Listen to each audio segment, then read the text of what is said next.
ஒரு 5000 ரூபாய், அப்புறம் உங்க கையில இருக்கிற ஒரு சாதாரண ஸ்மார்ட் போன். இது ரெண்டும் மட்டும் இருந்தா போதும், வீட்டின் சமையலறையில இருந்தபடியே உங்களால ஒரு பிசினஸ் சாம்ராஜ்யத்தையே உருவாக்க முடியும்னு சொன்னா நீங்க நம்புவீங்களா? கண்டிப்பா நம்பிதான் ஆறலாம். ஆமா, இது ஏதோ சினிமாவுக்காக சொல்ற வசனம் இல்ல, 2026ஓட ஒரு நிஜமான யதார்த்தம். இன்னைக்கு நாம கையில எடுத்திருக்கிற 2026 சிறுதொழில் வெற்றிக்கான வழிகாட்டி அப்படிங்கிற ஆதாரங்கள் சொல்ற உண்மையும் இதுதான். ரொம்ப சுவாரஸ்யமான தலைப்பு இது. நிச்சயமா.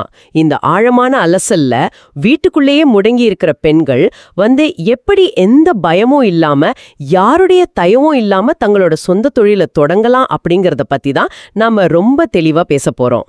இது காலத்தோட கட்டாயம்னு தான் நான் சொல்லுவேன். ஏன்னா ஒரு பொண்ணோட கையில பொருளாதாரம் சேரும்போது அது அந்த பொண்ணோட பேங்க் பேலன்ஸை மட்டும் ஏத்துறது கிடையாது. பின்ன வேற எதை ஏத்துதுன்னு சொல்றீங்க? அவளோட தன்னம்பிக்கைய, அந்த வீட்ல முடிவெடுக்கிற அதிகாரத்தை, ஏன் அடுத்த தலைமுறையோட எதிர்காலத்தையே மாற்றி எழுதுது. பொருளாதார சுதந்திரம் அப்படிங்கிறது ஒரு பெண்ணோட அடிப்படை உரிமை. அதை எப்படி எந்த தயக்கமும் இல்லாம சாத்தியப்படுத்துறது அப்படிங்கறத நாம இன்னைக்கு ஆழமா பேசணும். கண்டிப்பா. இதை கேட்டுட்டு இருக்கிற உங்களுக்கு எந்த வீணான தியரியும் தத்துவமும் இல்லாம நேரடியா களத்துல இறங்கி வேலை செய்ய தேவையான அத்தனை நடைமுறை தகவல்களையும் தரணும். அதுதான் இந்த உரையாடலோட முக்கிய நோக்கம். ஆமா, பிராக்டிக்கலா பேசுவோம். சரி, நேரடிய விஷயத்துக்கு வருவோம். தொழில் தொடங்கணும் அப்படிங்கிற ஆசை ஒரு பெண்ணுக்கு வந்த உடனே அவளுக்கு முன்னாடி நிக்கிற முதல் முட்டுக்கட்டை முதலீடு. உண்மைதான், பணம் ஒரு பெரிய பிரச்சனை தான். ஐடியா இருக்கு, ஆனா கையில காசு இல்ல, பேங்க் லோன் எடுக்க போனா ஏகப்பட்ட சிக்கல்கள் வருமே அப்படின்னு யோசிச்சு நிறைய பேர் அந்த ஐடியாவை அப்படியே கிடப்புல போட்டுடுறாங்க. இந்த முதலீட்டு தடைய, அந்த ஒரு உளவியல் பயத்தை எப்படி உடைக்கிறது? அந்த பயம் ரொம்ப நியாயமானது தான். ஏன்னா இத்தனை காலமா பேங்க் நடைமுறைகள் சாமானியர்களை அப்படிதான் பழக்கி வச்சிருக்கு. ஆமா, ஒரு சாதாரண மனுஷன் பேங்க் உள்ள நுழையவே பயப்படுவான். எக்ஸாக்ட்லி. ஆனா இப்ப நிலைமை மாறிடுச்சு. கையில முதலீடு இல்ல அப்படின்னு எந்த பெண்ணும் இனிமே தன்னோட கனவுகளை கைவிட தேவையே இல்லை. இதுக்காகவே மத்திய அரசோட பிரதான் மந்திரி முத்ரா யோஜனா திட்டத்தின் கீழே முத்ரா சிசு கடன் அப்படிங்கிற ஒரு அற்புதமான திட்டம் இருக்கு. ஒரு நிமிஷம், இந்த முத்ரா கடன்கள் பத்தி நிறைய நியூஸ்ல பாத்திருக்கோம். ஆனா இந்த சிசு கடன் அப்படிங்கறது எப்படி வேலை செய்யுது? ஒரு ஆரம்ப கட்ட தொழிலுக்கு இது எந்த அளவுக்கு கை கொடுக்கும்? அதோட பேர்லயே சிசு அப்படின்னு இருக்கு இல்லையா? அதாவது ஒரு தொழிலோட குழந்தை பருவம். புதிதா ஒரு சிறு தொழில தொடங்க நினைக்கும் பெண்களுக்கு பேங்க் மூலமா குறைந்தபட்சம் 5000 ரூபாயிலிருந்து அதிகபட்சமா 50,000 ரூபாய் வரைக்கும் இந்த திட்டத்துல லோன் தராங்க. ஓ, 50,000 வரைக்கும் கிடைக்குமா? ஆமா, இது ஒரு பிரம்மாண்டமான ஃபேக்டரி கட்டுறதுக்கான பணம் இல்லை அப்படிங்கிறத நாம புரிஞ்சுக்கணும். ஆனா வீட்டின் ஒரு ஓரத்துல தையல் மிஷின் வாங்கவோ இல்ல ஒரு சின்ன மளிகை கடை ஆரம்பிக்கவோ ரொம்ப கரெக்டா இருக்கும். இல்லனா இந்த ஊறுகா, மசாலா பொடி தயாரிக்க தேவையான மூலப்பொருட்களை பொருட்களை வாங்கவும் பயன்படுத்திக்கலாம் இல்லையா? கட்டாயமா. அதுக்கெல்லாம் இது ஒரு மிகச்சரியான தொடக்கம். 50,000 ரூபாய் வரை அப்படிங்கிறது ஒரு நல்ல தொடக்கம் தான். ஆனா இங்க நான் கொஞ்சம் யதார்த்தமா ஒரு கேள்வியை கேட்கிறேன். பேங்க் அப்படின்னாலே சாமானியர்களுக்கு ஒரு பெரிய தயக்கம் இருக்குமே. என்ன மாதிரி தயக்கம்னு சொல்றீங்க? 100 பேப்பர்ல கையெழுத்து வாங்கிக்கிட்டு அலைய விடுவாங்க. எல்லாத்துக்கும் மேல இந்த ஹிடன் சார்ஜஸ் அப்படின்னு சொல்லப்படுற மறைமுக கட்டணங்கள்னு ஒரு வலை இருக்குமே. அரசாங்கம் சொல்ற இந்த திட்டத்துல அந்த மாதிரி ஏதேனும் பொறி இருக்கா? நீங்க கேக்குறது 100க்கு 100 நியாயமான சந்தேகம்தான். ஆனா இந்த முத்ரா சிசு கடனோட மிகப்பெரிய சிறப்பம்சமே அதோட எளிமைதான். பாத்தீங்கன்னா இதுக்கு எந்த விதமான அடமானமும் தேவையே இல்லை. ஒரு நிமிஷம், அடமானமே இல்லாமலா ஒரு பேங்க் எப்படி எந்த உத்தரவாதமும் இல்லாம கடனை கொடுக்கும்? தங்க நகையோ இல்ல குறைஞ்சபட்சம் வீட்டு பத்திரத்தையோ கூட அவங்க கேட்க மாட்டாங்களா? கேட்க கூடாது அப்படிங்கிறது தான் அரசாங்கத்தோட விதியே. வீடோ நிலமோ அல்லது தங்க நகையோ அடமானமா கேட்கப்பட மாட்டாது. அட, இது ரொம்ப நல்ல விஷயமா இருக்கே. ஆமா, ஏன்னா இந்த திட்டத்தோட நோக்கமே அடித்தட்டு மக்களோட தொழில் முனைவியை ஊக்குவிக்கிறது தான். பெண்கள் தங்களோட திறமையையும் தொழிலையும் மட்டுமே நம்பி தைரியமா இதுல இறங்கலாம். சரி, அப்போ வட்டி ரொம்ப அதிகமா இருக்குமோ? இல்லவே இல்ல. சாதாரண கமர்ஷியல் லோன்ஸை விட இதுக்கு வட்டி மிக குறைவு. சுமார் 9% முதல் 12% வரை மட்டுமே வட்டி விதிப்பாங்க. ஓகே, வட்டி குறைவு, அடமானம் இல்லை அப்படிங்கறத நான் ஏத்துக்கிறேன். ஆனா கடனை வாங்கின அடுத்த மாசமே இஎம்ஐ கட்ட சொல்லி கழுத்தை நெரிப்பாங்களா? அப்புறம் அந்த ப்ராசஸிங் ஃபீஸ் கதை என்ன? அதுக்கும் ரொம்ப தெளிவான வழிகாட்டுதல்கள் இருக்கு. கடனை திருப்பி செலுத்த 3 வருஷம் முதல் 5 வருஷம் வரையும் தாராளமா அவகாசம் தராங்க. அதனால மாதாந்திர தவணை ரொம்ப குறைவா தான் இருக்கும். அப்பாடா, அது ஒரு பெரிய ரிலீஃப். அடுத்ததா நீங்க கேட்ட அந்த ப்ராசஸிங் ஃபீஸ். இந்த கடனை பெற பேங்குகள் எந்த ஒரு ப்ராசஸிங் கட்டணமும் வசூலிக்கவே கூடாதுன்னு அரசாங்கம் மிக தெளிவா உத்தரவிட்டிருக்கு. எந்த மறைமுக கட்டணங்களும் இல்ல. அப்போ வீட்ல இருந்தபடியா செய்யக்கூடிய தையல் தொழில், பியூட்டி பார்லர், ஆடு மாடு வளர்ப்புன்னு எந்த சிறு தொழிலா இருந்தாலும் லோன் கிடைக்குமா? ஆமா, ஒரு தெளிவான திட்டத்தோட பேங்க் அணுகுனா இந்த கடன் நிச்சயம் கிடைக்கும். இது உண்மையிலே ஒரு மிகப்பெரிய ரிலீஃப் தான். சரி, இப்போ முத்ரா சிசு கடன் மூலமா 50,000 ரூபாய் கிடைச்சிருச்சுன்னு வச்சுப்போம். சரி.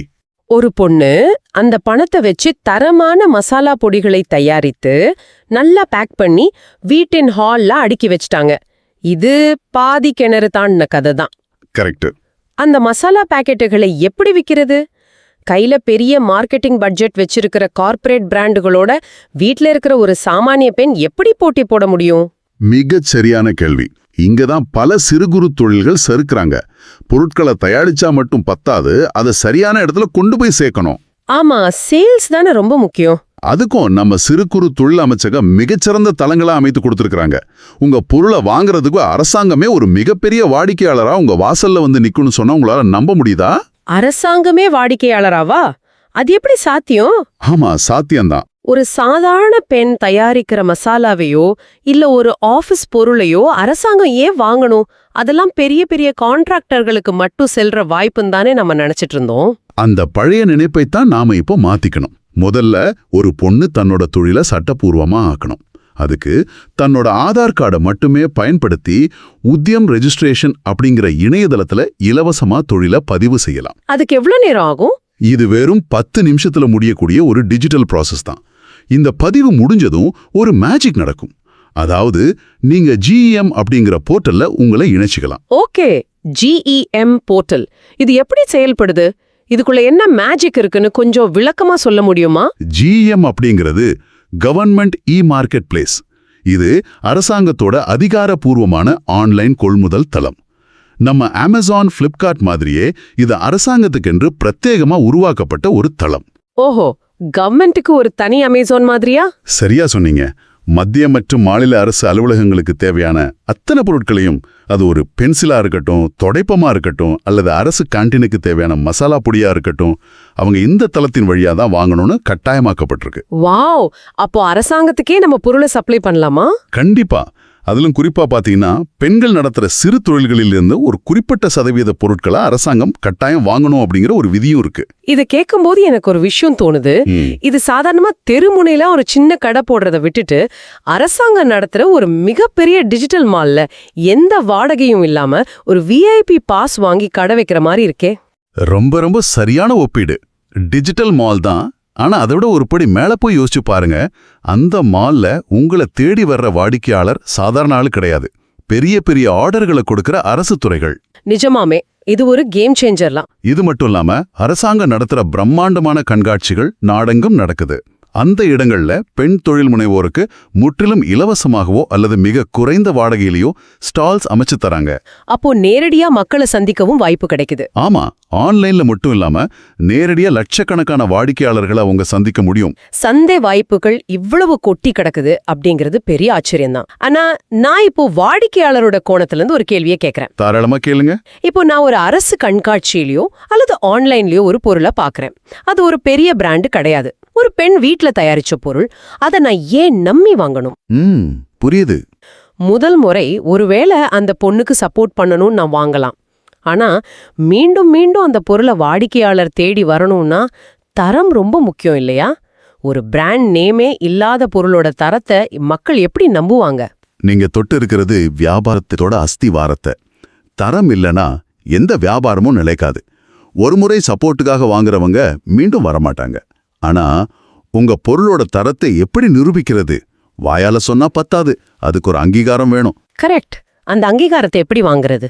அதுக்கும் அரசு வழிவகை செஞ்சிருக்கு. உதாரணமா, நீங்க உணவுப் பொருட்கள் தயாரிக்கிறீங்கன்னு வச்சுப்போம். வெறும் 100 ரூபாய் கட்டணத்துல FSSAI, அதாவது உணவு பாதுகாப்பு துறை சான்றிதழை பெற்றுவிடலாம். இருங்க, வெறும் 100 ரூபாயிலா?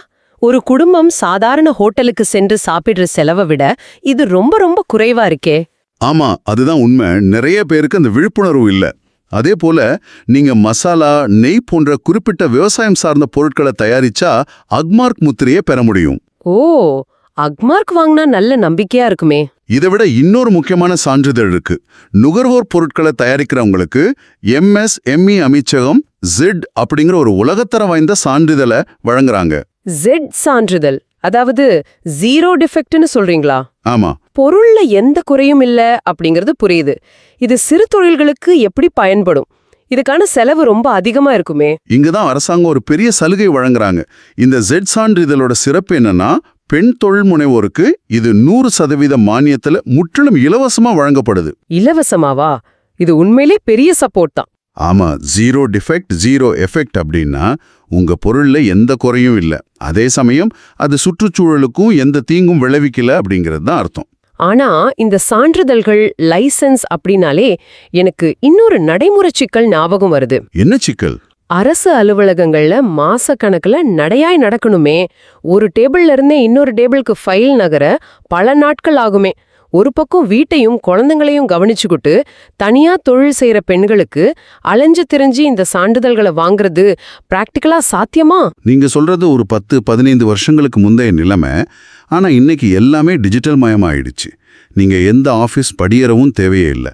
உங்க கையில உள்ள மொபைல் அல்லது லேப்டாப் மூலமாகவே இந்த சான்றிதழ்களுக்கு அப்ளை பண்ணி வாங்கிக்கலாம். ஓ, வீட்ல இருந்தபடியே ஆன்லைன்ல வாங்கிடலாமா? கண்டிப்பா. இந்த அரசு தரப்பு முத்திரைகள் உங்க தயாரிப்புகள் மேல பதியும் போது வாடிக்கையாளரோட மனசுல ஒரு மிகப்பெரிய உளவியல் மாற்றம் நிகழும்.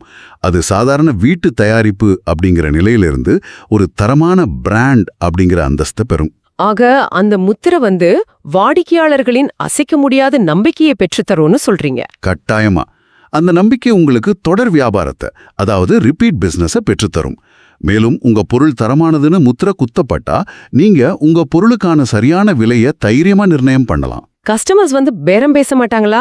வாடிக்கையாளர்கள் உங்ககிட்ட பேரம் பேச மாட்டாங்க. இதனால பேரம் பேச முடியாத கூடுதல் லாபத்தை உங்களால பெற முடியும். தரம் இருந்தா பேரம் இருக்காது அப்படிங்கறத பெண்கள் உறுதியா நம்பணும். தரம் இருந்தா பேரம் இருக்காது. இது எந்த ஒரு பிசினஸ்க்கும் மிகச்சரியான தாரக மந்திரம். சரி, இத அப்படியே நாம வரிசைப்படுத்துவோம். முத்ரா மூலமா முதலீடு ரெடி, தரமான பொருளும் தயார், FSSI மற்றும் Z சான்றிதழ்கள் மூலமா தரமும் உறுதி செய்யப்பட்டுடுச்சு. உத்யம் மற்றும் ஜெம் மூலமா ஆன்லைன் ஆர்டர்களும் குவிய தொடங்கிருச்சு. ஆனா இங்கேதான் இறுதி மற்றும் மிக முக்கியமான சவால் வருது. என்ன சவால் அது? ஒரு பொண்ணு தம் வீட்ல இருந்துகிட்டே ஆர்டர்களை பிடிச்சிட்டா, ஆனா பொருளை பேக் செஞ்ச பிறகு வாடிக்கையாளரோட கைகள்ல அதை சேர்க்கணுமே. ஆமா, டெலிவரி பண்ணணும். குழந்தைங்களையும் அன்றாட வீட்டு வேலைகளையும் விட்டுட்டு அவங்க எப்படி நகரமெங்கும் அல்லது நாடெங்கும் சென்று இந்த தயாரிப்புகளை டெலிவரி செய்யறது? இந்த லாஜிஸ்டிக்ஸ் தடையை எப்படி தாண்டறது? பல பெண்கள் பிசினஸ் ஆரம்பிக்க பயப்படுறதே இந்த டெலிவரி பிரச்சனையை நினைச்சுதான். ஆனா இந்த இடத்துல தான் நவீன தொழில்நுட்பம் பெண்களோட மிகப்பெரிய அரணா மாறுது. பொருட்களை டெலிவரி செய்ய பெண்கள் இனி வீட்டை விட்டு ஒரு அடி கூட வெளியேற வேண்டிய அவசியமே இல்ல. அது எப்படி சாத்தியம்? சொந்தமா டெலிவரி ஆட்களை வேலைக்கு வைக்க சொல்றீங்களா? அதுக்கு தனியா சம்பளம் கொடுக்கணுமே. தேவையே இல்ல. உங்க மொபைல் போனை எடுத்தா போதும். அதே நகருக்குள்ள இருக்கிற உள்ளூர் வாடிக்கையாளர்களுக்கு பொருட்களை அனுப்ப டன்சோ, போர்ட்டர், ஸ்விக்கி, ஜீனி போன்ற எண்ணற்ற சேவைகள் இன்னைக்கு வந்துடுச்சு. ஓ, நாம வழக்கமா ஃபுட் ஆர்டர் செய்வோமே, அந்த மாதிரி ஆப்களையா பிசினஸ்க்கும் பயன்படுத்த முடியும்? அதே ஆப்களை தான். உங்க மொபைல்ல பிக்கப் புக் செஞ்சா போதும். அவங்களோட டெலிவரி பார்ட்னர் உங்க வீட்டு வாசலுக்கே வந்து பொருளை பெற்றுக்கிட்டு வாடிக்கையாளரத்தை பத்திரமா சேர்த்துடுவாங்க. இது ரொம்ப சுலபமா இருக்கே. ஆனா இதுக்கு கட்டணம் ஆகுமே. இதுக்கு ஆகிற சின்ன கட்டணத்தை நீங்க பொருளோட விலையிலே சேர்த்து வாடிக்கையாளர்கிட்ட இருந்து பெற்றுக்கொள்ளலாம். சரி, உள்ளூர் டெலிவரிக்கு இந்த வழி மிகச் சிறப்பானது. ஆனா ஒரு கிராமத்துல இருந்து ஒரு பெண் தயாரிக்கிற ஆர்கானிக் நெய்யையோ அல்லது பிரத்யேகமான மசாலா பொடியையோ டெல்லியிலோ, பெங்களூர்லோ அல்லது மும்பைல இருக்கிற ஒரு கஸ்டமர் கேட்டா அதை எப்படி அனுப்புறது? அதுக்காகவே இந்தியா முழுதும் பொருட்களை அனுப்ப ஷிப் ராக்கெட் போன்ற நவீன குரியர் அக்ரிகேட்டர் சேவைகள் இருக்கு. இவை எல்லாமே சிறு குறு தொழில்களுக்காகவே பிரத்யேகமா வடிவமைக்கப்பட்டவை. இந்தியா முழுதும் எந்த மூலைக்கும் உங்க பார்சலை உங்க வீட்டு வாசலிருந்து பிக்கப் செஞ்சு கொண்டு போய் சேர்த்துடுவாங்க. வீட்டு வாசலே பார்சலை வாங்கிப்பாங்களா? இது சூப்பரா இருக்கே. இதுல இன்னொரு மிகப்பெரிய வசதியும் பெண்களுக்காகவே இருக்கு. என்ன வசதி அது? COD, அதாவது கேஷ் ஆன் டெலிவரி வசதி. ஆன்லைன்ல ஒரு பொருளை பார்க்குற பலருக்கும் முதல்ல பொருளை கையில பார்த்த பிறகு பணம் கொடுக்கறது தான் பிடிக்கும். முகம் தெரியாத ஒருத்தர்கிட்ட முதல்ல பணத்தை கட்ட பலரும் தயங்குவாங்க. ஆமா, ஆன்லைன்ல பொருள் வாங்குறப்போ எனக்கும் அந்த தயக்கம் இருக்கும். அதனால தான் இந்த ஷிப் ராக்கெட் போன்ற நிறுவனங்கள் உங்களுக்காக வாடிக்கையாளர்கிட்ட பொருளை கொடுத்துட்டு அந்த பணத்தையும் அவங்களே பெற்று நேரடியா உங்க பேங்க் அக்கவுண்ட்ல செலுத்திடுவாங்க. பணப்பரிவர்த்தனைக்காகவோ செக்கு வாங்குறதுக்காகவோ பெண்கள் எங்கும் அலைய வேண்டியதில்லை. வாவ்! அதாவது பணம் வசூலிக்கிற வேலையையும் அந்த டெலிவரி நிறுவனமே பாத்துக்கறாங்க. இத கேக்கும்போது எனக்கு ஒண்ணு தோணுது. ஒரு காலத்துல வியாபாரம் செய்யணும்னா அதிகாலை எழுந்து வண்டி பிடிச்சு கடைவீதிக்கு போய் ஷட்டரை திறந்து இரவு வரைக்கும் காத்திருக்கணும். ஆமா, அது ஒரு பெரிய போராட்டமா இருக்கும். ஆனா இன்னிக்கும் நம் கையில இருக்கிற ஒரு ஸ்மார்ட் போன் நமக்கான சொந்த லாஜிஸ்டிக்ஸ் படையாகவே மாறிடுது. அந்த பெண்ணோட சமையலறையோ அல்லது வீட்டின் ஹாலோ தான் இனி அவளுக்கான கார்ப்பரேட் ஆபீஸ். அந்த வார்த்தையை நான் முழுமையா ஆமோதிக்கிறேன். வீடே கார்ப்பரேட் அலுவலகம். தொழில்நுட்பமும் அரசோட திட்டங்களும் இன்னைக்கு ஒரு பெண்ணோட வீட்டு வாசல்ல வந்து அத்தனை வாய்ப்புகளையும் பொட்டி பரிமாறுது. உண்மைதான். அந்த வாய்ப்புகளை பத்தி தெரிஞ்சுக்கிட்டு முதல் படியை எடுத்து வைக்க வேண்டியது மட்டும்தான் பெண்களோட கைகள்ல இருக்கு. இது வெறும் வியாபாரம் அல்ல, ஒரு பெண் தன் சுயமரியாதையை மீட்டெடுக்கும் பயணம். கையேந்தாம சொந்த கால்ல நிக்கிறது அப்படிங்கிறது சமுதாயத்துல அவளுக்கு கிடைக்கிற மிகப்பெரிய அங்கீகாரம். ரொம்ப ஆழமாகவும் உணவுபூர்வமாகவும் விளக்குனீங்க. இந்த உரையாடல் மூலமா நம்ம இன்னைக்கு பல புதிய கதவுகளை திறந்திருக்கோம். இதை கேட்டுட்டு இருக்கிற உங்களுக்கு இப்போ ஒரு தெளிவான பாதை கண்ணில் தெரிஞ்சிருக்கும்னு நான் நம்புறேன். கண்டிப்பா தெரிஞ்சிருக்கும்.